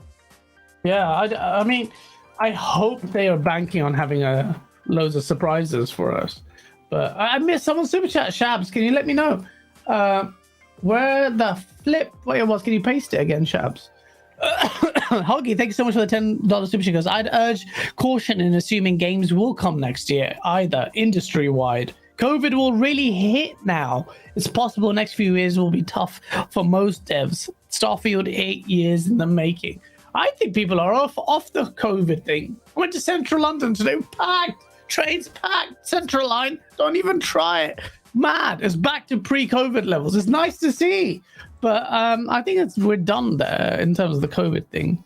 Maybe there might be a long-term like impact to people's, I don't know, catch up with the thing, but most people I know have had COVID. So look, that's Xbox. We can talk about it all day. I know it's a big topic. There's a lot of guesswork on what's going to come. But I think we all agree that Xbox needs to do better. They have something major to show this. Well, apart from Asa, you don't think Xbox really need to go out of their way at this showcase event? I didn't say that. No, I think they do. I don't think so. When you talk about plugging the gap, though, the last thing we want is for them to bring forward a game that they didn't already think was ready. We don't want a game to come out badly to plug the gap. That would suck. So if Hellblade 2 is not ready, then don't force it. If it is ready, then great. I still expect it to be a really good show. They know how to put on a good show, so it's going to be a good show. I don't think that they can necessarily address what's coming this year. There's obviously been lots of chat about it that I've been watching as well. So I have heard that, unlikely as it seems, the Stalker 2 developers are still saying that they're aiming for this year, that they've relocated and they still want to push that game out in December this year. We'll see. We know, obviously, the troubles that studio's been going through. So fair play to them. If they can't get it out this year, everyone will understand. But it would be great to play. I mean, it was that game almost ready, wasn't it? Well, that's the thing. Asa was on its last couple months of it's difficult. work. It looked incredible in the trailer that they showed. It doesn't. It's a trailer though, so that's obviously going to be running on the highest end of the highest end PC, and who knows what it's looking like on Xbox right now. Mm-hmm. But they're trying, and that would obviously be great. There's Scorn. To all intents and purposes, it seems that's still coming. The social media account for Scorn have been responding quite positively when everyone's saying things like, "Oh, it's all on you now." They're like, "Yeah, we got this." So Scorn is probably coming. Atomic Heart, no. Right. I've seen people mention Atomic Heart. That is a Russian studio. Do not expect that one to come and plug any gaps. Their social media account's been dead for a long time, and not surprisingly, I very much doubt Atomic Heart is coming. So Asa, I think I missed Supernova Super Chat, orange one. I can't see it. Never came up for me. What the flip? Supernova, can you just type that in the chat and we'll You know how to we'll find address it on your page. You can do that as well. Oh, can you? I didn't see okay. All right. We'll read that. Neil B, thanks so much for the $5 super chat. Hey, Gaz, Asa, and Colt, all of you are amazing at what you do. No, thank you, man. That's very nice of you. Just wanted to make us feel nice. Sweet. Shane Geese. Thank you for the $2 super chat. Geese, guys. Rather wait 99 months than pay $150 for Gran Turismo 7 and Horizon Forbidden West. What? You want to wait 100 months just for instead of play those games? Shane, that's a console worry. Right. Starfield, we've talked about it. Xbox is and has no games. We've decided that. Next topic is Gotham Knights. It's going to be next gen only. The game that everyone thinks Xbox is going to get exclusivity for, or Game Pass deal, or it's the game that people think. I think if of all the third parties, Xbox would probably be best to have a chat with them. Colt Eastwood, Gotham Knights is next gen only. And I was really excited about it. I think finally a developer has the cojones to go in and deep dive next gen. Well, not that deep, maybe skim their toes into the next gen waters. But they've said no to last gen. We need it here. They've said it's to provide players with the best possible gameplay experiences. A dealer says he thinks it's marketing speak. What's your take on it? I agree with them. It sounds like marketing speak, or a marketing speak inconvenience of the extra work that it takes to get a game on more than one platform. Yeah. Of course, we've talked about the game engines and architecture and stuff, and it's just the extra work and then all the extra certification, all the other stuff. But the games are basically the same. When you get a PS4 versus a PS5 game, I guess the Pro and the PS5 versions are very, very similar. You get 60 frames on both modes sometimes. It's just like, I don't know. There's a whole problem with the PS4s being where you can get a console and you can't get a PS5 right now. So I think they just shoot themselves in the foot. If you're already making the other version, like Dealer and I were talking about, that they'll probably release the PS4 and Xbox One version later and then say, hey, look what we did. So I don't know. It's just another way to sell games when people can't get consoles. So why pretend like, look how amazing we're next gen only, and everyone's looking at it going, that doesn't look all that next gen. That's the problem. It doesn't really look next gen. I mean, when the first trailer thought, some bits were really impressive. Maybe this is next gen only. So the question did come into my mind, but then I saw the hair physics and stuff, and I was like, nah, this is last gen or cross gen. But no, this is next gen. And maybe it's a case of them leveraging. There's enough people on both platforms that they think they can hit a niche and hit the next gen label. Don't you think that, Asa? Yeah. What do you think about Gotham Knights? I don't even know what we're talking about. I'm trying to find the super chats that we missed. The people whose super chats we missed, we are deeply sorry. Please do just tag us and paste them again. We'll catch them. I'm not saying pay again. Just paste your message. We believe you would try and get to your message anyway. So please let us know what you said, and we will have that discussion. Gotham Knights was. It's been such a negative podcast. I don't want to say it looked bad, but it looked kind of bad. So on the next gen only thing, I would imagine the biggest challenge that game is trying to address between the next gen and the old gen, the only thing that looks like it might be technically stressful is that you're traversing a fairly big city, and if they want to make that city more detail rich, then you're going to need to stream that from a good hard drive that the old consoles haven't got. There's nothing else in there that looked particularly like, we couldn't do that on the old ones. So the question is, how much effort do they want to put in to do a less detailed version of the city? Different, less trash bags, less dustbins. Did they make this decision a long time ago then, Asa, you think? No, I don't think so. But in terms of what they actually showed in the trailer, it was underwhelming in a lot of ways, and kind of makes you appreciate what Insomniac managed to do with Spider-Man a lot more. So the combat that they showed with old, I don't know, DC stuff, like Dick Wingbat, whatever he's called, looked really bad. Dick Winbat. I'm going with Dick Wingbat. Don't judge me. I don't know what the character's name is. So Dick Wingbat is like skating across the floor back and forth. So they've got. Yes. It's a challenge anyway. So you've got these combat systems, the context-sensitive like combat systems that were popularized by Rocksteady, right, in the Batman games, where like the actors, the characters, the player, and the NPCs, when you're fighting, the animations lock together, and it is notorious that they slide into place to make those work. I'm just still laughing over the Dick Wingbat. I'll find the trailer for it in a minute, so it makes more sense what I'm talking about, and you can see Dick Wingbat on his sliding around. The chat. But the chat is loving it. It's Dick Grayson.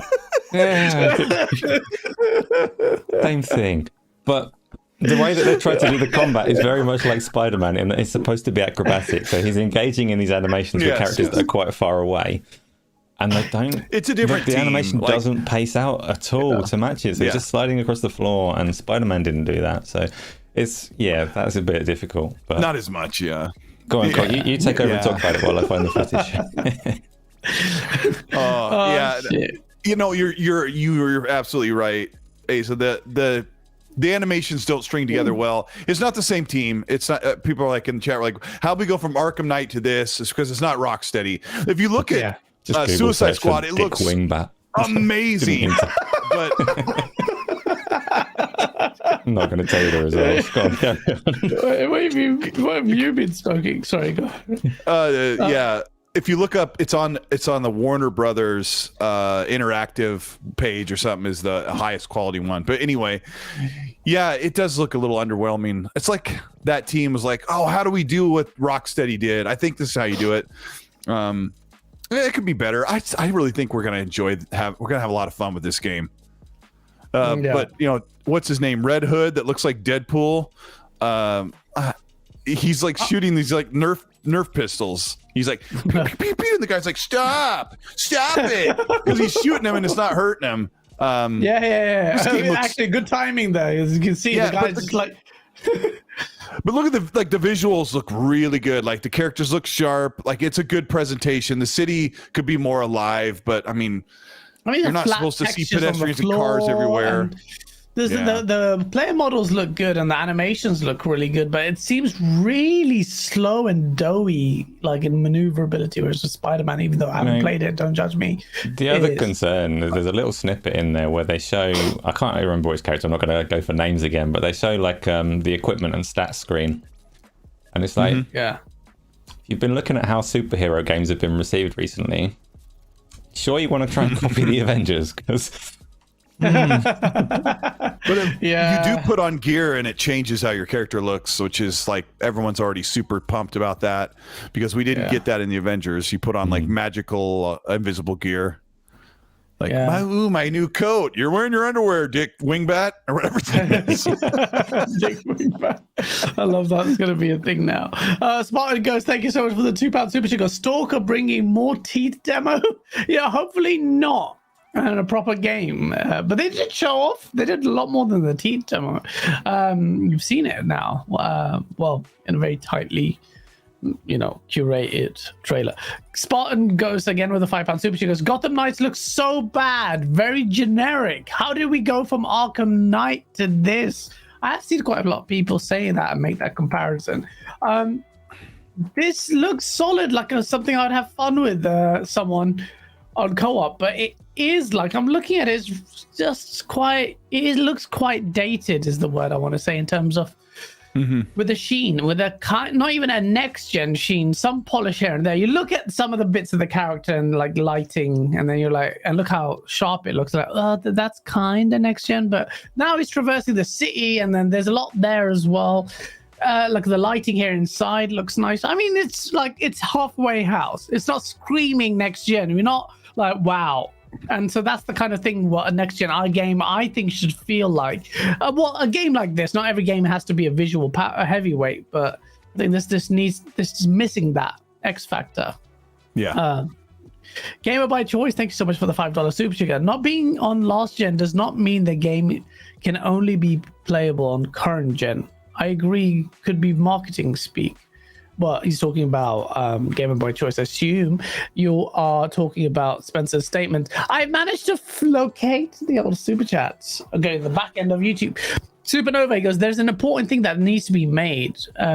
There's an important thing that made the decision very frustrating, which is the timing of the announcement before the conference. Is this a prelude to the poor quality of the game so that people are convinced of the delay? I don't think so. I think it would be really bad to have left that to late. In fact, they've probably taken it to the last possible minute for them to announce it. So there's that. So yeah, but that's. Yeah, that's a good question. I did. Miles Napier covered it really well on his show this morning. He said that it was very important to get the delay out in front of PR and in front of the fans immediately. Yeah. So if they announced it after the show, or they showed the showing and then they said, there was no release date, and then they said, by the way, we've decided to delay it, it would have ruined the whole show. They want to get this out of the way so people can just watch the show and get everything. Because if they decided a couple weeks ago or a week ago to delay Starfield, one of their main focuses is that this showcase has to hit, and it has to be amazing, even with a little bit of bad news that comes before it. So if we do see Starfield, they're probably focused on making a really great showing of the game to make sure people understand the scope and the impact it will have. So to get that bad news kind of out of the way, give people a month to get excited about the showcase and let them enjoy it, is super important for your fans and audience. Yeah, no, absolutely. Thank you so much, Shabs, for the super chat that I missed earlier. He said, I've just lost it. I'm a piece of ass. No, there it is. We love GameOnDaily and Colt. Everybody hit that like button and share it out. Yes, please hit that like button. It helps us out. So look, that's next gen only. I hope other titles do make the jump. I hope they actually look next gen. But at the very least, if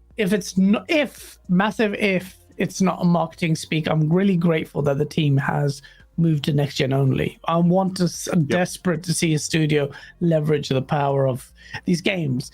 And typically it's first person games that do that. First party games. That's why it's more annoying when a first party game gets delayed, because at least those will prioritize. All of Xbox's exclusives going forward are going to be next gen only, assuming Forza is going to be next gen only, because there are some leaks of it running on current gen on Xbox One. Asa, just on that point, some people have been wondering whether or not Forza is going to be cross gen because of the fact that it was shown leaked on an Xbox, working on Xbox One. What do you think? I think that would suck.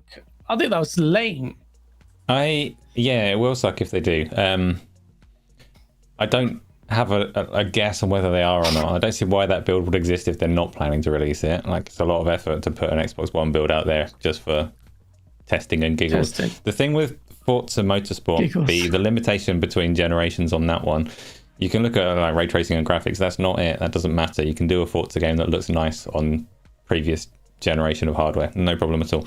The thing that holds back, it's really notably holding back sim racers on consoles, has always been the processor power. So running the physics for everything at a good tick rate is the reason that people that are really hardcore sim enthusiasts don't touch consoles. And you can shout about Gran Turismo is the real whatever. It's not. If you the hardcore sim people are playing on PC, they're playing R Factor and games like that. And the limitation is very much the processor being able to run all of the physics fast enough. That will not scale. You can't have a different physics model for someone on the Xbox One racing against someone on a Series X with more advanced handling. And it's a weird one, because I'm not going to tell the difference. If it feels good to race, I'll be happy enough, even if under the hood it's not doing as much as you might want. I'm not going to tell the difference, how hot the brake pads are and what the tires are doing when they hit water and all the rest of it. You can fake that stuff and I'll be convinced. But if they want to be authentic, if they want to take that sim crown, they need to cut the Xbox One version so that they can really maximize the physics that are making it a sim and not an arcade game. So yeah, well said. I think so too, Colt. Do you think it needs to be next gen? Would you be bummed if it was cross gen? I know for a fact I would be.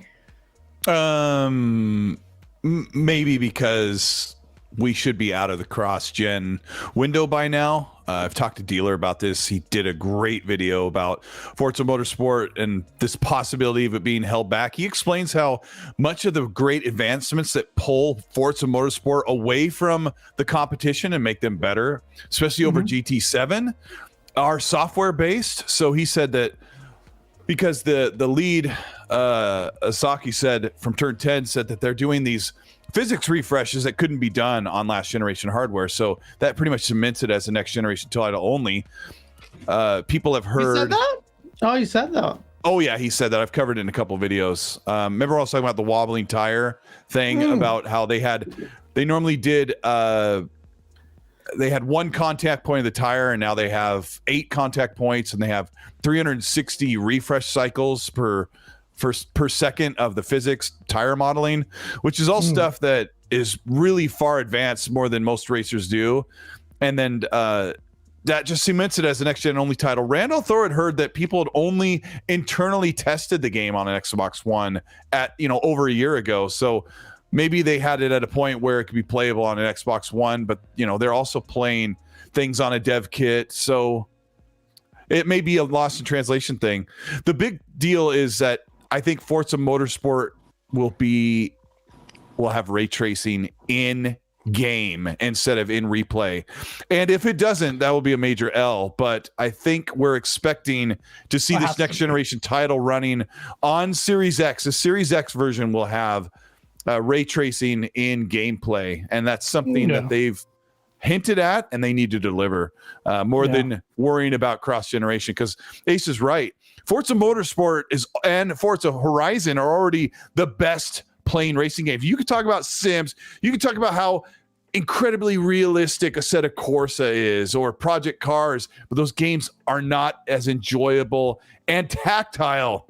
Where each car feels realistic and feels like you're behind the wheel. I've got a racing seat over here, and I know the difference. I've played GT Sport with the wheel. I have a PlayStation wheel in here as well. I've played Project Cars instead of Corsa. They're not good. They don't have that magic that Forza Motorsport has. So it's going to be a big deal. And I know people are like, it's just a racing sim. It's a niche racing game. Yeah, you'll learn. You'll learn.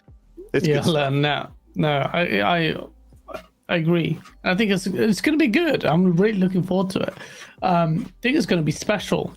One of the few studios I have faith in. But yeah, conscious of the time because you're going to be doing Thingy's show, Xbox Era. So and Rand has still fallen asleep, so he's not coming. Very quickly, I want to touch this point, and we've got about 15 minutes to talk about it. This week, Sony doubled down on its narrative about PlayStation Plus, sustainability, and AAA games, or the feasibility of it. So this is from the Sony CFO, Hiroki Totoki, and he said, "Oh man, I will refrain from making comments on the competitor's strategy. Our current thinking is to have development costs appropriate R&D investment for quality products." But summarize all of that crap. AAA type titles on PS5. If we distribute that on a subscription service, we may need to shrink the investment that's needed, and that will deteriorate the first-party title quality. That is our concern. So we want to make sure we spend the appropriate development costs to have solid titles introduced in the right manner. Bullshit! Bullshit! What a load of tripe. What a lie. What a freaking all-out lie. I'm sorry to be like super what's the word? Acerbic? I don't know what the word is. Say it. It is a lie. He is covering up for something that he doesn't want to tell his investors, and he doesn't want to tell us. Oh boy, did I take the heat this week for this tweet. My buddy Hargate and I did the math about residual revenue, recurring revenue streams. And I said, I'll take the L. All right. I said, if Sony sells 3 AAA games in one calendar year, they'll sell around, I don't remember what the number was, 10 million copies of those 3 games in one calendar year. And which is being very generous because Ratchet and Clank and Returnal sold maybe 1 million combined. So PlayStation will always have about 3 AAA games. So I did the math and said they can make $1 billion if they get all the money from that $70 game, right, in 1 calendar year. I mean, if they put those games as a subscription service at $15 a month, they would make $4 billion instead of $1 billion in residual revenue that would come in every month. By the end of the calendar year, they would make $4 billion by putting those 3 AAA games on a game service. Plus, they'd sell them, so they'd make even more. Now, there's money that has to go in and out, of course, ways. And it's one of those things where you pull up a sheet and you say, look, like when Microsoft says, we made this much in gaming revenue. It's like, well, it didn't say what you made in profits. It doesn't say what you spent, right? But just looking at those simple numbers, and I'll take that to the grave, that PlayStation could make $1 billion selling their games outright if they could get what I said, 25 million subscribers to their day and date service, which I think they could in 1 year. I bet you if they said our games like God of War Ragnarok, Horizon Forbidden West, and the upcoming Spider-Man and Wolverine will be day and date on this service. If you go from $5 up to $15 a month for day and date, Game Pass and PlayStation, I bet you they could get 25 million. So my numbers hold true that if you look at that straight revenue of 1 billion for, I'm sorry if you get bored while I say this, 1 billion for selling 3 games outright, 4 billion if you have 25 million people in a subscription service. And I think it's very, very plausible. Boy, did I take a lot of heat. I got to hear from Asa because he probably thinks that I'm a total moron.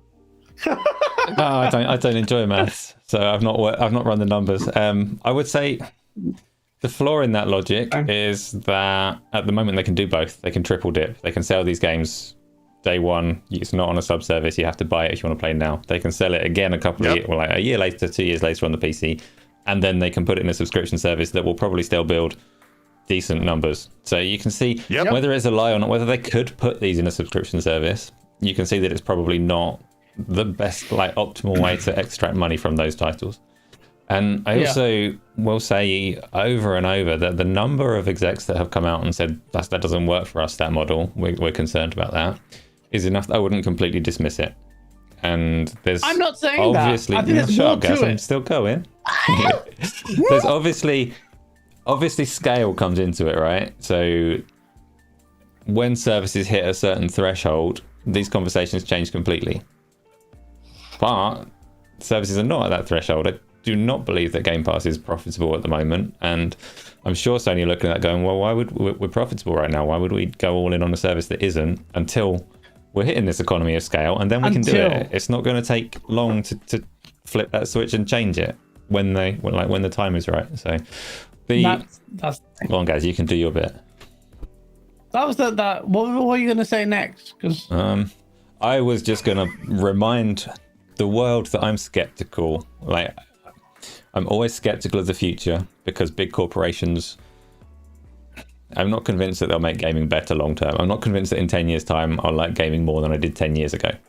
So I'll remain skeptical regardless, much as I'm not saying everybody should shy away from Game Pass, because right now today you look at Game Pass, it's a great service, it's good value, there's loads of stuff on there, I'm using it all the time, and I would encourage other people to.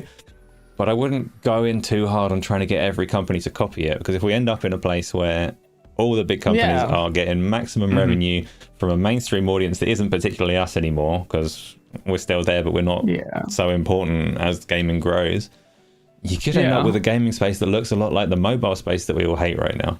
So I will remain forever skeptical. I'll enjoy it while it's good. I won't push for everyone to go in the same direction. Yeah, that's my I do agree with you. I do agree with your take there. I think the logic is based on it's a statement designed. It was deployed to say that quality. It was kind of deflected, almost saying that, suggesting that in order to have quality games, you can't have them on a service like this. But that's what I want you to address, Gaz, because I took us off topic. That the whole thing, he says we'd have to lower quality to put our games in a day and date service, which I think is, I think it's nonsense. I think Sony can do it, and I don't think it would cause a massive dilution in the quality of their games. This is people gonna take this the wrong way. I don't give a shit. Basically, the whole God of War thing. like, oh, the next one is like DLC, or I think that this is not I'm not slandering it for the fact that it's derivative, but they have built the engine. It's going to be more of the same, but in different settings. They're building these engines, these templates that going forward, they're building on it. I'm not saying the development costs are negligible or low, but they are gearing up to do that. That's why the 10 games as live service games that they're working on, they can absolutely deliver, I'm convinced, the quality that they want. Or that you're used to. But really, the company as a whole isn't ready to do the thing because it's gearing up. They bought Bungie because they were desperate for that space. It's all gearing towards the future. But I really don't trust that statement if it's taken on its own. I just don't think that. And also, I saw a lot of guys saying, PlayStation guys saying, see, you can't do good quality games. That's Sony. Sony's budget is minuscule compared to Xbox. Basically, they're holding their hands up and saying, you know what? We can't compete in this space the way it is. They just can't. Facts, they can't. They don't have the money to compete in this space like that. So you have to understand where that's coming from as well. If they had the balls to do it, they had the money to do it, they'd be doing it. But they just don't. Xbox can deliver the quality. It can take a capital hit. I'm with you, Acer, though, because Acer, the sustainability question has come up for a while. Let me just go on record to say this on Game Pass, because it's been bothering me for a while. The sustainability question, Colt, you will disagree with me, but I think Xbox Game Pass, my attitude is I'm going to enjoy it while it lasts. It may last forever, but at least I have this pressure to keep enjoying it because I think they're really out on a kind of capital spend mode right now. Mm-hmm. Will they see a result? I'm not saying they won't. I just think both companies are playing a gamble. It's a game of chicken being played right now. Xbox is going to front it with capital, with Game Pass for as long as it wants. Sony is really trying to gear up as a contingency, thinking Microsoft has so much money that they're going to just outdo us in time, especially after 70, 80 billion, whatever, for ABK. I'll be worried. They're just trying to get ready up until that, this butt heads. But I think Game Pass is, I don't think there's the whole fully bulletproof, system. The service with Sarah Bond and Phil Spencer talking about how shocked they are, surprised. Yes, fine, that's good. But there's also a lot of marketing there, kind of telling themselves, yeah, it's working. Hey, everyone, it's working, everyone, come on. Devs, come on. Building that. It's just something you would do. It makes sense to do that. But yeah. So, Colt. Oh, gone. No, it's gone. I'll do it. It's fine. It's me. So, in terms of this big gamble that you're talking about, Microsoft are very clearly all in on Game Pass. Like, they just are. It's their strategy, and we can all see it. Sony are very much hedging their bets. They're getting more resilient in the way that Nintendo are. They're playing with services, and they're targeting like the antithesis of Game Pass, which is big service games like Fortnite and Roblox and Destiny. If you have those don't. I've seen someone in chat saying that Sony's games don't fit a service because they're like one and done or whatever, and I disagree with that. I think pretty much every kind of game suits a subscription service. You don't need them to all be ongoing games. There's like one of the good things about Game Pass is it supports all sorts of things. It obviously lends itself very, very well to co-op, more so than others, but you can put episodic games, you can put single player games, you can put all kinds of things in there. So it's not so much that they need all of their games to be service games, but if they can nail a few big service games, their own, a Sony Fortnite, a Sony Roblox, a Sony Minecraft, then Game Pass is less relevant in that world. Fortnite's more profitable than Game Pass. Roblox is more profitable than Game Pass. Destiny is more profitable than Game Pass. So Sony are not being stupid by targeting a service game. But yeah, Colt, I agree with you. I agree with you. Colt, you need to go soon, right? So I'm a bit mindful of that. Yeah, I think it's time for me to head up. It's crazy. I'm doing another show that starts in a few minutes. I'm so sorry. No problem at all. Let me saved us. You said, well, you did. You did. Thank you so much for coming on. Rand, I want to find out where you live. Assassin89, thank you for the $2 super chat. I think people I would be happy if Modern Warfare 2 was day one on Game Pass. I've seen a lot of that. So I think it's possible. Yeah. Yeah, it won't. Time deals and contractual obligations. PlayStation has marketing on it. So I think Jeff Grubb has spoken about how Hogwarts Legacy and Modern Warfare 2 are off the table for like a buy-in for Game Pass. And I saw some people in the chat saying, where are the AAAs? Like, why, if Game Pass is so sustainable, why don't they get more AAAs in the feed? It's like, well, they cost money. Like when we're talking about the AAAs from first party, like they just bring them in. It's part of their ecosystem. But if they want to grab something like Dying Light 2 or some other, Far Cry 6 or something, they have to go pay extra money for that. But for PlayStation to say it would lower the quality of our games to put them in service, like, no, wouldn't you, liar? You wouldn't ask Guerrilla Games, say, oh, we're only going to pay you $100 million for your next game because we're putting you in PS Now. I don't think it's a complete lie. I don't think it's a complete lie, Cole. I don't think it's a complete lie. I think they maybe would just I think it's sustainable. The truth is, if you're saying I'm lowering the quality, we have to lower the quality of our games, you're telling your fans and your investors and your studios that if we were going to do day and date, the situation we're in, we would have to cut our budget for first party and not allow them to make a game for $200 million. They have to do 80 million or 30 million or whatever, 300 million or whatever it is.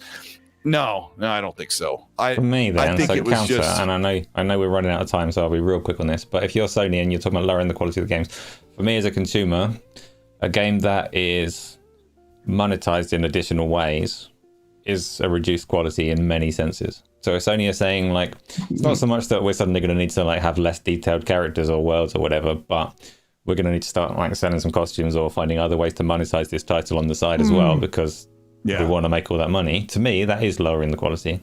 So I don't I'm not saying that you're wrong or anything like that, because you're absolutely right. There's no way they say, well, it's going on the service, so can you not make it as good, please?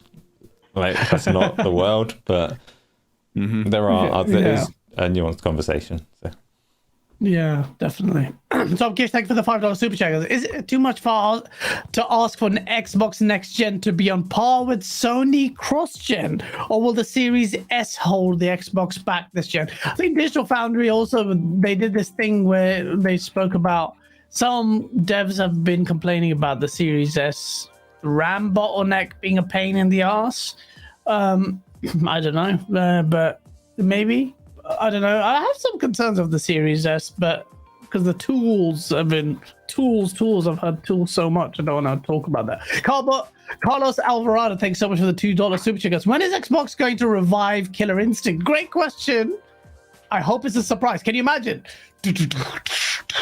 When you saw Maximilian's reaction to what the hell? That was an epic moment, and it would happen again. I gotta go, guys. I gotta go. Thank you so much for having me on your show. Wait, before we go, because we haven't gone through, we only have a 3-man overlay. I'm going to read the super chat. I'm going to say goodbye. All right? Okay. So Spartan goes, thank you so much for the £2 super chat. Sounds like a war in heaven with Totoki's comments. He's talking about Totoki was talking about the thing that is not sustainable on PlayStation. Thank you so much, people. We're gonna go. We love you. We'll see you. Go on videos. Shit. Peace. We're done.